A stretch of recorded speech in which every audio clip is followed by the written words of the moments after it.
Good afternoon, good morning, everybody. Soon kicking this off, maybe in a couple of minutes. But meanwhile, if everybody who is already online can shout something in the chat, so we'll know the connection is already working. And yeah, you can say, yeah, greetings, Jan, Paul, Julian, Susan. Good morning and good day from here. And yeah, hey Marta. I'll mute myself still for a bit, a couple of short preparations, but we'll kick this off in just a few minutes, so stand by.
Okay, it starts to be the right time to kick this off. Couple of things in the beginning. So there's the chat box. You can already see. You can say there what do you want, whatever you want. You can even chat with yourself if you want. And then there's a questions tab. If you have any questions during the webinar, we'll answer those in the end of the call in the Q&A session. And I think that's all for starters, and we can kick this off and move forward. So account-based marketing tips with Templafy. We have Casper here from the company, and if we move here further, so just short introductions in the beginning. My name is Jaakko. I'm the Chief Revenue Officer at Leadfeeder, and I'm proud to host one of our customers and a good friend of mine, Casper, who's a traffic manager at Templafy. Casper, go ahead and say short greetings. Hey guys, nice to meet you. As Jaakko well said, I'm the traffic manager at Templafy. I'm also a little bit of a growth hacker and a hustler on the side. So I have a few tricks up my sleeve today that I'm going to be showing you. First, I think we're going to go through the agenda. There we have a few things to cover today that I want to show you. The first things first, I think we're going to do a very brief introduction about Leadfeeder and Templafy. Just to give you a little bit of context. So the whole point is that you need to understand where we come from as a company to understand how we use this tool. Then I'm going to show you a little bit of how we tailor social media and Google ad campaigns using Leadfeeder data. I'm going to show you some hacks there. How we unify efforts with Leadfeeder. So essentially how we combine sales and marketing efforts. Then I'm going to show you a little cool trick about how you can use Leadfeeder together with Salesforce, Zapier, and LinkedIn. So we automate the building of audiences, which is extremely cool. And lastly, I'm gonna talk a little bit about how our salespeople use Leadfeeder. So also to kind of avoid like the whole fallacy of it's only companies. There's a lot of things you can do. You can go really, really far. And lastly, I'm just gonna have we're gonna have a little results. So I'm gonna have a few results I want to share, like how we've been using this strategy and how it's improved us. And then lastly, fire away with all your questions and everything, and then we'll take that by the end. So without further ado, I think Jaco is going to tell a little bit about Leadfeeder, and then I'm going to tell a little bit about Templafy. Yes, thanks, Casper. So just shortly, some intro about Leadfeeder. So we are currently roughly 50 employees, little over 3,000 customers around the world. Main markets being US and Europe, and leading B2B website visitor identification tool in the world. And really proud to have Casper here to show what to do with Leadfeeder. But on top of that, obviously, like the whole account-based marketing spectrum, and basically can't wait to hear what he has in his sleeves. And if we go from here to Templafy, and actually before we go here, I think would be good to ask from Casper that how do you define account-based marketing overall? If you have any like definition that would be like straight to the point for the audience. Yeah, it's probably a good way to start. I think it's really important to say that how we look at the account-based marketing at Templafy is a very traditional way of how you understand account-based marketing, and you understand it how it's saying that we treat each customer, in this case very big enterprises, I'll talk about that, but each customer as their own market. So how you view it, so if you have really huge customers, in this case, you can treat them as one market. Usually you have, like when you build audiences or just stuff like that, you say you base it on personas, and these personas are typically age group within an industry or a job function or stuff like that. Well, in this case, we focus on this company specifically. Then we customize everything for them so they actually have a whole flow. So we're actually, usually that's the main way of doing it. We're also testing, so having a main flow where we customize everything.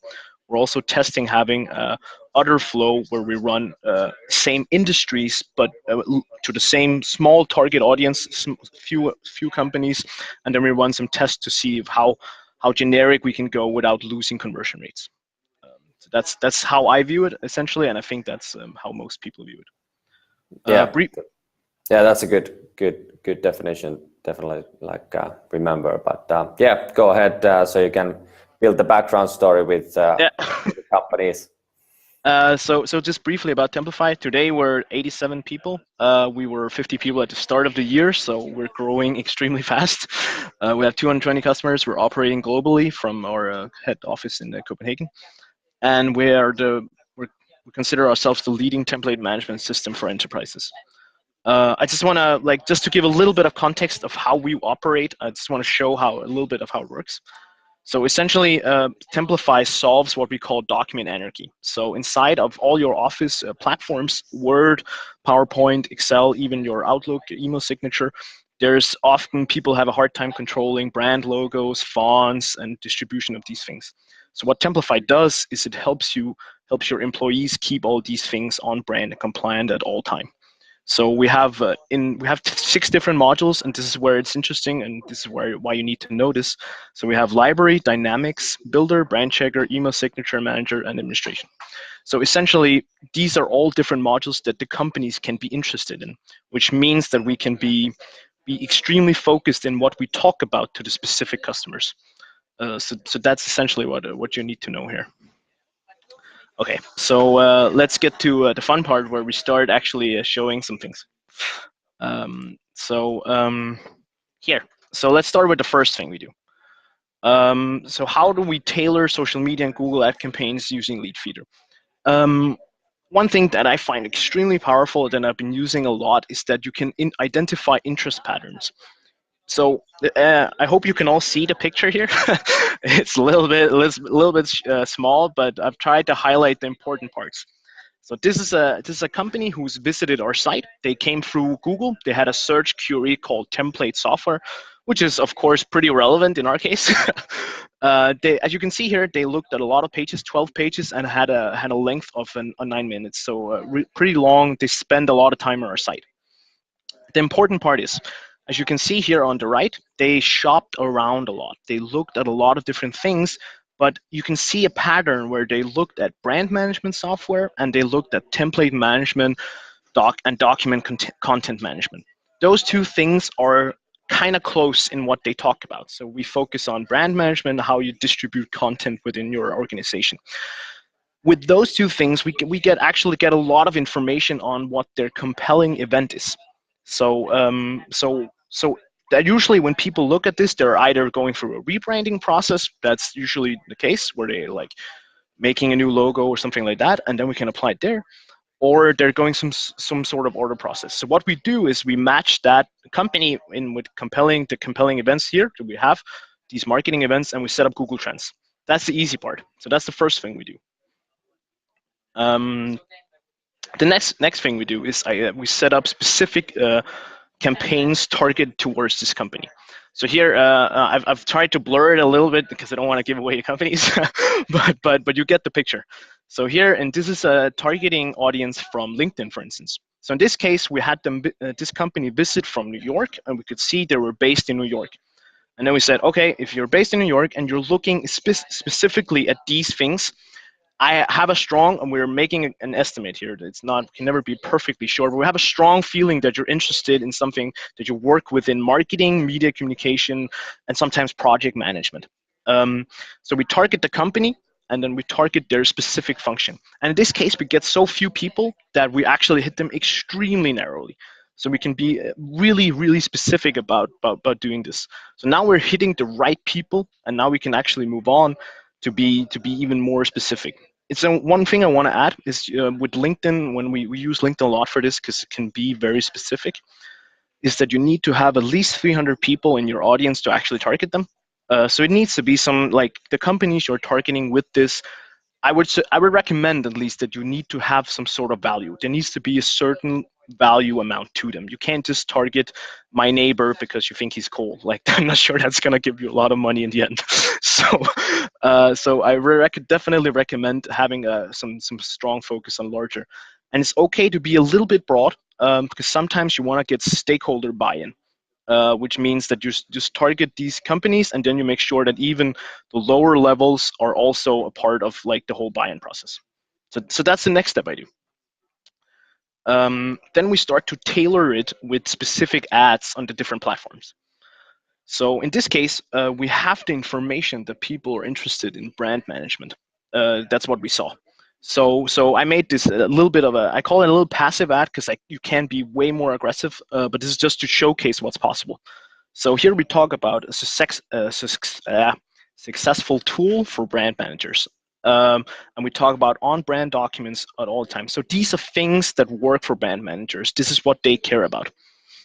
You can be even more specific. We have some rebranding guides we also feed to people at different stages.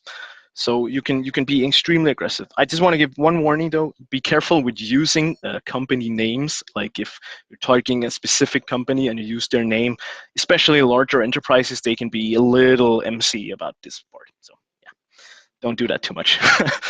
So now we actually already structured a campaign with ads that target specifically to people that we know have most likely someone within the 300 have seen our site, and these are already interested. They have a compelling event, which indicates that they're definitely interested in something about our product. And all this is because we could see the data in Leadfeeder. So that takes us quite far already. Casper, you used the word compelling event quite a while. Like, could you also get a bit back to that? So, why do you keep it so important, and what is exactly the compelling event? Yeah, it's a good point. So in essence, a compelling event is how a trigger for saying when the product is really relevant for someone. So to give a good metaphor, let's say that someone is looking to they just bought a piece of land, right? If you just bought a piece of land, you're very likely to be needing to build a house soon. So a compelling event is buying a piece of land, meaning you should probably looking for a construction company soon, right? Does that make sense? So we focus on the same thing here, where we're saying if somebody is looking for a brand management tool, it probably means that they're focusing on rebranding pretty soon. That's you, and it usually comes right after it. We have seen really a lot of cases where this happens. Yeah, definitely makes sense. Makes sense. Cool. So one of the next things we do is I'm really happy about the whole feed system in Leadfeeder. So essentially, you guys call it feeds, but I like to. It's also just filters, but it's really custom filters, custom feeds. So we use Salesforce as our preferred CRM system. And one of the things that really works well is that we have an integration, like a natural integration with Leadfeeder, and it works like this. So again, I hope you can see the picture, but essentially, so we group it like this. So for each salesperson, he has his own space within Salesforce. You can see it says CRM account owner, and then he's matched with some certain accounts on Salesforce. So let's say just for this case, let's say in this case you can see he has five companies that he's working on in Salesforce, that he's actively doing stuff, sending emails, calling, meeting up with, whatever. So that's a custom feed, and you can see in the last 6 days, from the 13th of September until today, or yesterday actually, or today actually. Oh, sorry. He's actually been having visits to his to Templafy from these companies. This gives him, as we talk about compelling events, this gives him information on what they've been looking at. So when he calls them and has the next meeting with them, or has to send them a mail stuff, he's way more informed. So this is just an example. We have a feed like this for every single salesperson. We also have a bunch of other custom feeds, such as the top leads, the ones that are most qualified. And I'll get to this part a little bit later, but it's just to say there's a lot of possibilities, and this is just a simple way of making sure your salespeople is always aligned. So how we do that is, once you've set up your filters, notifications, you can actually with the Leadfeeder, it's pretty simple. The thing about salespeople is sometimes that they're a little bit, they like to use their old platforms. So I like to meet them where they want to be. A lot of our salespeople like to use either Slack or they use email. So whenever we have some notification for the feed they're in. So let's say in this case here, let's say Casper's feed, that's my feed from before. I have 5 companies that are present. Then I get a notification from Leadfeeder on email that says, hey, I identified whatever amount of 5 companies on your website within your feed. So I get a notification whenever something happens for these companies. This is particularly really strong for ABM, for account-based marketing, because there you're only caring about a very few subset of companies. Like usually, if you get like 100,000 visits a month, it can be really hard to filter out what you're actually focusing on. But here, you only get the information on if the 10 companies you're focusing on actively come to your site. Question related to this, Casper.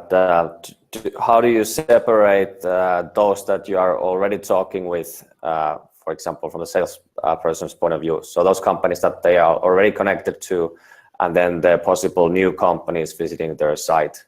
How does that work? Awesome. So it's actually a thing we're going to cover here. So I'm going to cover it in detail more. I'm just shortly here.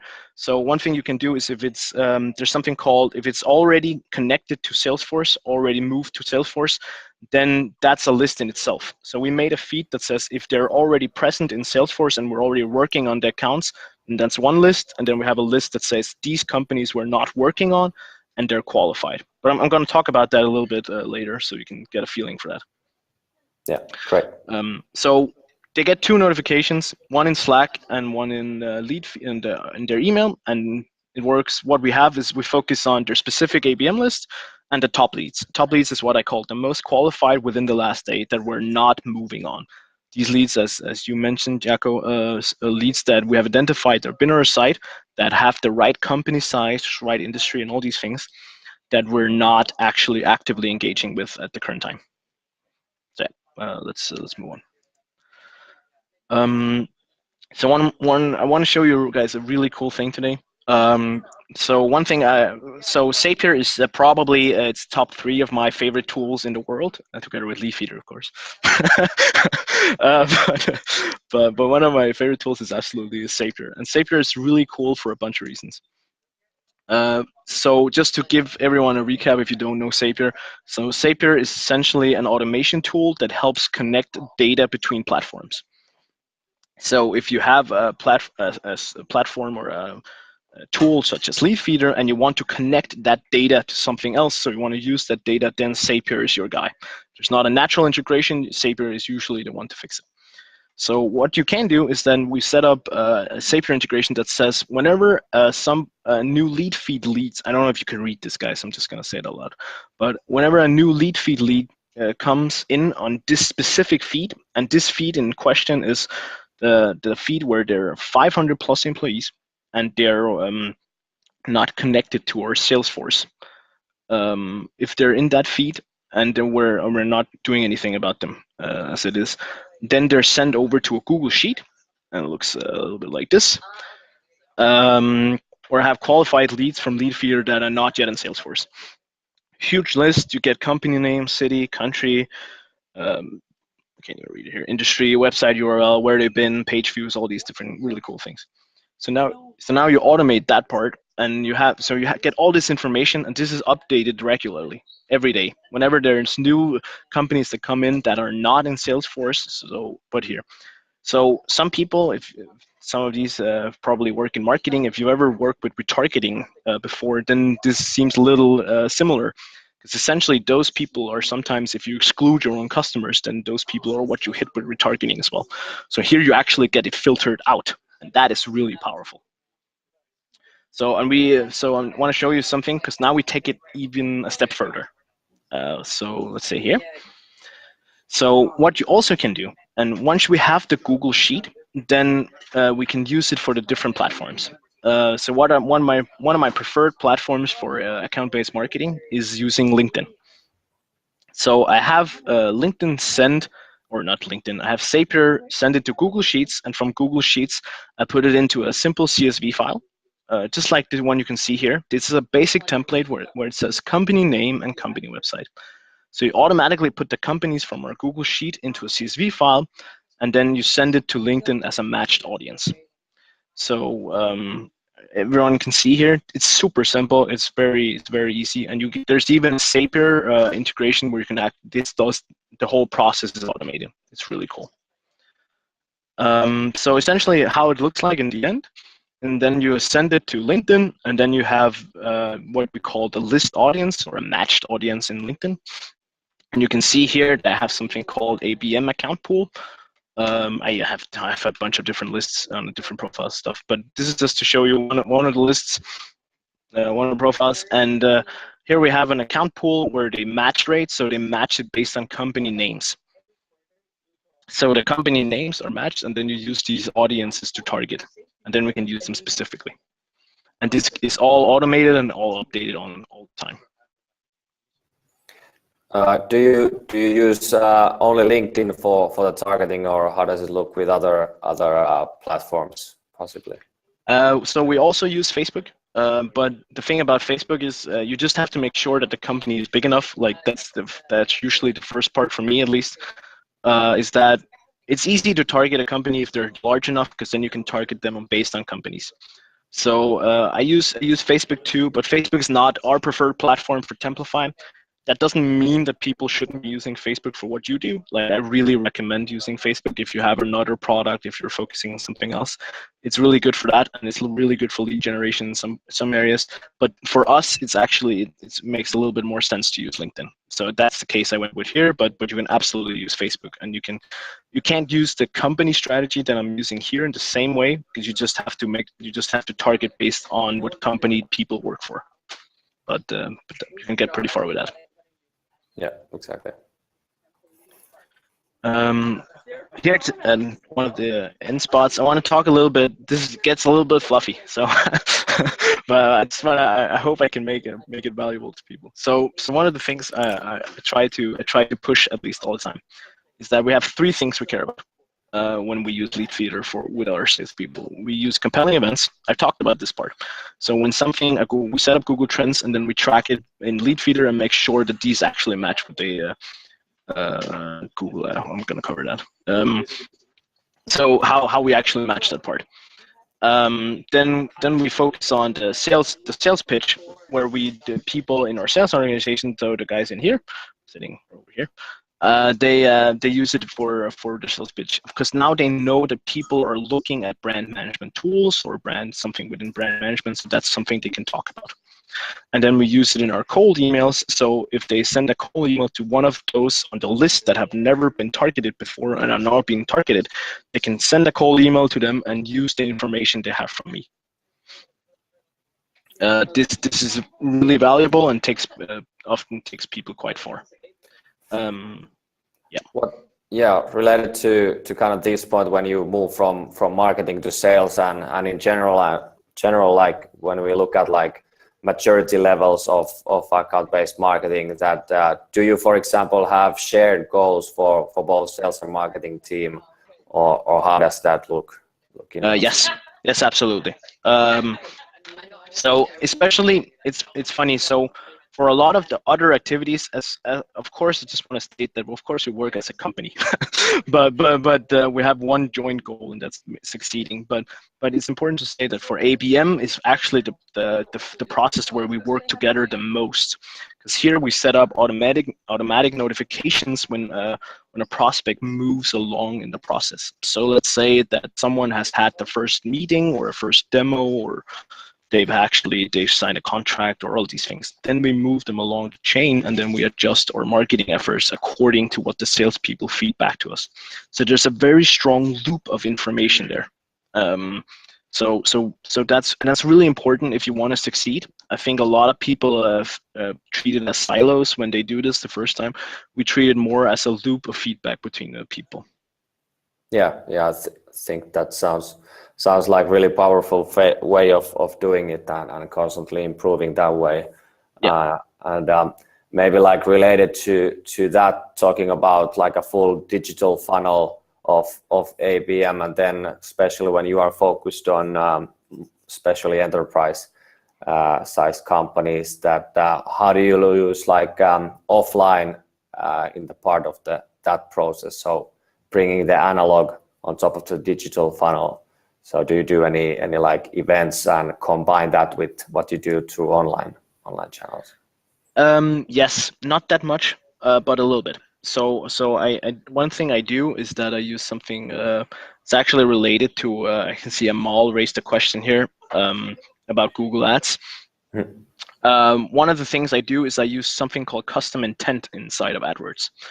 And this is really powerful. It's something where you can say, hey, I know this, you can actually list company websites. So let's say in this case, for events, it's really, really, really powerful for events.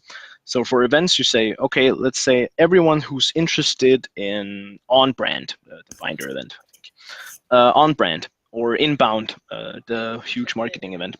Then you have the company website. Then you just say, I want to target all the people who've been to the inbound website. And that actually gives you a lot of targeting options, because now you actually know that the people who go to look at inbound.com or the event site are usually marketeers, right? Like there are people who are interested in actually going to this event. So the people who are going to this event, you actually target with ads. So for instance, if we're going to an event, what we set up is we set up this custom intent, where let's say we're going to inbound, and we set up custom intent saying, hey, we're at inbound 2019 and come check us out, boom. And then they'll see that in their display ads all across the web. So if they're searching on CNN or whatever, wherever they are, they'll actually see our banner ads and say, okay, wow, you're going to inbound. I'll come check out Templafy.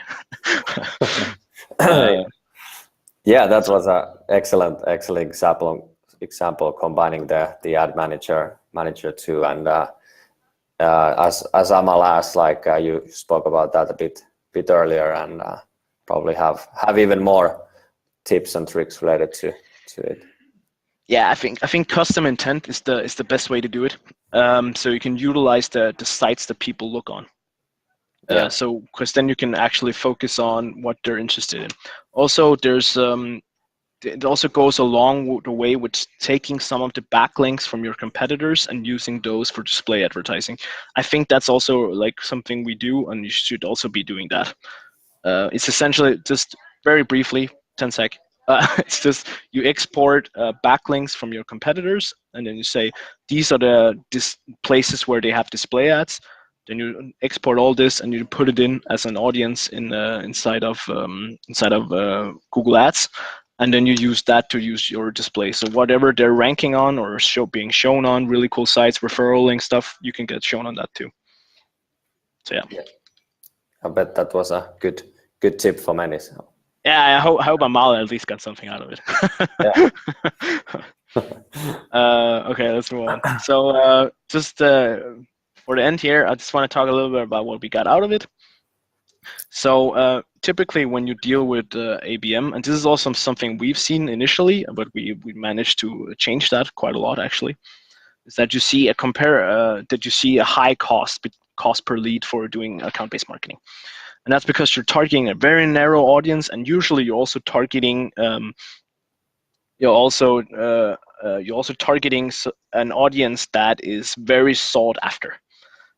These large companies, well, if any B2B SaaS company in the world wants to land these big companies, because you know they're worth a lot of money, so they're usually, it costs a lot of money to reach them, and they don't click a lot, and like usually we just see that the cost is quite high compared to normal. What we've actually achieved with this approach is that we get a comparable cost per lead to a normal campaign, and that is actually incredibly awesome. Like that's really, really cool, because that means that if we can pay the same amount as we do for a normal lead by doing this approach to get an ABM and a specific lead on an account we know is worth a lot of money, well, that takes us quite far. Yeah. Furthermore, our sales process is quite long. It takes quite a lot of time. So I don't have the finalized data for this yet, but what I'm seeing is a tendency that the sales process is faster. And this makes a lot of sense if you think about it, because we can talk about the things that these companies actually care about much faster. So they come to our site, and then we can see in Leadfeeder that they've been looking at brand management or whatever. Then we skip right to that part. We don't have to talk about, you know, other features that are, of course, they're gonna find hopefully wow moments too later, but not initially, right? So we can talk about the things that actually matter, and we can feed them ads that actually matter. So the whole process is sped up. And furthermore, if we do this approach where we have targeted ads and we do to the target audience, we also get more leads than we did before when we had a little bit more generic approach. That's been really good. Yeah, like great results so far, definitely, and great to see the comparable cost going down and the sales process speeding up. Like, what has the reaction been from like salespeople receiving such information and knowledge? They love it. They love it. The whole process is so good because they're so involved in it, and they feel a little bit like. I'm gonna use a term from my gaming days back in the days, but they feel a little overpowered sometimes because they sit with this information that they don't know the customer actually, that the customer has no idea they know everything about their whole like journey within the platform. And if you can even like, you can be really aggressive, and I'm still gaming. You can be really aggressive and sometimes combine it with tools like Hotjar, where you can track heat maps and stuff, and you can track actual session recordings. So you match the IPs with those of Hotjar, and then you can actually find how they looked and what heat maps they did, and then you get really specific. And once we do that, like, I don't do the Hotjar thing for everything because this is time consuming. It takes a lot of time. It's very valuable, but also a little bit time consuming. So whenever we have a really big case and something really good comes along, we do that, and then they just feel so good. Like, it's such a good feeling. I can't emphasize it enough how strong they feel when they're approaching someone that they know have actually looked at their product and they know what they've been looking at. So they know there's a strong tendency to actually like what they're looking at. Yeah, I think that's like a big part. What we've been also focusing on is that how to bring the insight from marketing people to salespeople, and that's what we are always, of course, trying trying to solve. And funny that you mentioned that they feel like they have superpowers. So I can understand that what's their like advance compared to other companies, salespeople, for example, who just do all things traditionally and don't have any of that insight in the pack. But yeah, moving to Q&A parts. Let's see here if well, Amal, can you tell me how to get IP details from Leadfeeder to input that on the Hotjar? So currently we don't get the IP details. So as you might know, we fetch the data from Google Analytics and they don't give out those IPs. But when we move further, we have already Leadfeeder Booster as our own tracking script. So that might be something that we'll bring on board later in the tool. Yeah. So as there's other IP tools, so now that you know where they come from and stuff, you can actually find it through there. But of course, when you have it inside the platform, that's going to be even better. But I usually use some other tools. Yep. Yep. Then Tommy, pretty familiar question from my side, but maybe Casper, you can give some help with this as a customer. So how do you match the Leadfeeder company to a correct person in the company? What kind of tips and hints you would give to that? So I think that's touches a little bit on what we covered initially. I actually I never specifically say this must be the guy who's been here. I can't say that for sure, and we will never reach. I'm just gonna say it out loud now because I've been looking for a solution to this forever, and it just doesn't exist. It's not gonna be there and I think that's fine. It's like a personal protection thing. What we can do is we can reach a point where we say it's within these, in this case, within these 300 people who absolutely, for a certainty, has been on our site and looked at this. So what I do is that my salespeople, they take the most people that are most relevant, in this case, like the marketing professionals in high positions, for instance, and then I combine it with my targeting. And then if this matches at some point, if this matches and somebody signs up and they get through, well, then you have your connection. There's not a direct way to say like this is the specific guy. So what I try to do is we try to narrow it down as much as possible. The key thing is having looking at their interest pattern. That's what I like to call it. So look at what they've been looking at. So if your sites, if your landing pages, for instance, if you're selling shoes, or no, not shoes probably, if you're selling a platform that has a marketing service and an IT service, just like we have marketing audience and IT audience, then you can very specifically see where people come from. If we talk a lot about cloud migration, we talk about IT security and stuff. If people have been looking at that, then I have a strong indicator that they're in IT. Yeah, and like kind of reverse hack. Well, first of all, like I still think that as you mentioned, like when you see the visit location of the company, you see what they've been doing in the site, you know your buyer persona, you can pretty easily narrow it down, even in a bigger team, to kind of like 10 to 15 people that it must have been, or who are the right person to contact anyways in that case. Exactly. And like kind of like reverse this in a way is that what I've seen is that as you can target companies in LinkedIn also with the job title and the role of like people working in the company, and when you see them coming back to your site, coming up in Leadfeeder, then you can even more narrow it down. If you targeted the company and the job roles in the company before, get them back to the site. Yeah, it gets tighter and tighter, basically yeah. With that. Exactly. Cool. All right. If not any other questions, gonna say first of all thank you for the whole audience. It was great to have you, and especially big thanks for you, Casper. I think this was excellent, really awesome tips and tricks as Susan already commented there. Thanks, Susan. Thanks. I really appreciate it. I like the tool, so when I like the tool, I talk good things about it. So it's quite simple. But I hope you guys got something out of it, and I'm sure Jaakko will send the recording afterwards to keep in mind. Yeah, the webinar recording will be emailed to everybody who has attended or registered to this, so you will get the recording and can watch it again.